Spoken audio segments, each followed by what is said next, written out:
Hi everyone. If you don't know me, my name is Corey and my brand is Koa and I am based in Edinburgh.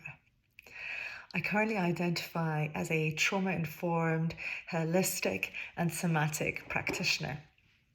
I kind of landed on that definition because I realized that actually I'm offering so many different services and offerings that it's kind of difficult to just say it's sound or it's coaching or it's yoga.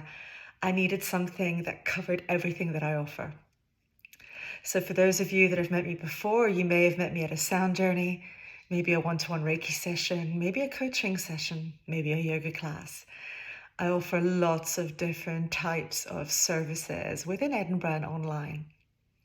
What I wanted to share today, and I thought was important, is just to give you a little feel for me. So everything that I offer has one intention, one hope, one aim. And that is to offer participants more understanding of their body, more understanding of how they can connect with their body, perhaps connect with sensations and emotions, and also how they can take back some control. So when we think about the nervous system, or at least the autonomic nervous system, has two parts to it which are really important. We have the parasympathetic nervous system and the sympathetic nervous system. So the sympathetic nervous system always sounds so lovely. I just find the word sounds really lovely. However, the sympathetic nervous system is the part of the nervous system where we actually are always looking out for threats or reacting to threats.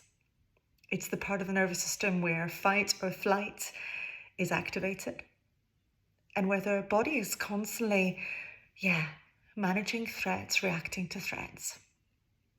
As for the parasympathetic nervous system, this is where the nervous system links with rest and digest. That place where we find those mindful moments where the body feels regulated, grounded, soothed.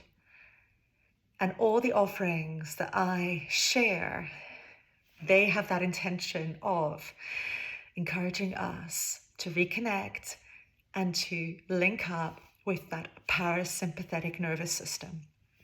So whether it's a sound journey or whether it's movement, I want people to start to have the tools and resources that they can feel more in control of how they're feeling, more in control of how they're reacting to things, and more in control of their bodies. Now, we cannot control the nervous system and we cannot control our thoughts or our feelings. However, the wonderful thing is that we can be more aware of when they come up, and we are able to better navigate them by having that awareness and maybe having tools and practices that we can use so that we can't control those feelings, those thoughts, those things that are coming up, those reactions, but we can manage how we react to them. So for example, let's say you're having a really awful day and you're feeling really activated, your heart is racing, your chest feels tight, maybe your palms are sweaty. In that moment, that is your nervous system reacting to a perceived threat of some kind. It could be because you're feeling anxiety about a meeting coming up. Maybe you've got a trauma response in that moment. It could be so many things. It could be the smallest thing. But in that moment, your nervous system is reacting in a way to try and protect you from what it perceives to be a threat. Yeah, so you're feeling those bodily sensations. Maybe you're having some unhelpful thoughts and those feelings that are also coming up. Now, you can't control that, but if you notice and you start becoming more aware of, oh, I'm feeling this, I'm currently activated, I can now accept and surrender to the fact that I'm feeling this, but I don't want to feel this way and I want to manage it because we have to carry on with our lives, life continues. Then in that moment, for example, you could be like, okay, I know that right now I need to go for a walk. Right now, I need to maybe do some self-touch and connect with my body. Right now, I need to speak to a friend or a colleague or get a cup of tea.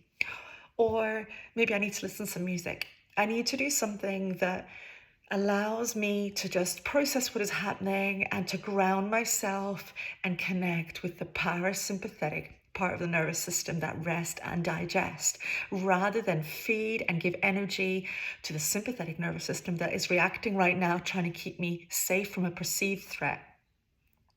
So if that makes sense, in simple terms, all the offerings that I share are trauma-informed, which means that I really encourage you to be actively involved in the process, to feel like you're included, to feel seen, to feel heard, to feel like you have choices. I always offer as many choices as I can. So you can have your eyes open or closed. You can move or not. You can lie there for an hour if you wish. So you guide it, whatever you do with me. Now, the one-to-one sessions are, of course, much more bespoke and much more intense in many ways. But if you attend a sound journey, for example, you'll always have choices. Yeah, and I let you lead that. And that's because I want you to start recognizing and being more aware of, what is it I need? What is it I need? What is it my body needs? And what do I need to do right now so that I feel more grounded, more regulated, more balanced? So there we go. That is kind of a bit about me and what I do. The intention is to take back control, to feel more in control of what's coming up for us in our bodies, to be able to regulate, to not feel reactive all the time, to start understanding that our body, our nervous system is constantly sending us messages. And if we listen, we can then take back that control and we can kind of dive into a toolkit of resources where we can then manage what is coming up in a helpful way. So, whether you attend a sound journey, whether you attend a Reiki session with me, or whether you choose to actually contact me and have a one-to-one session, this is what the intention is. To encourage you to reconnect with your body and to encourage the body to link up and actively connect with rest and digest. Thanks for listening. Take care.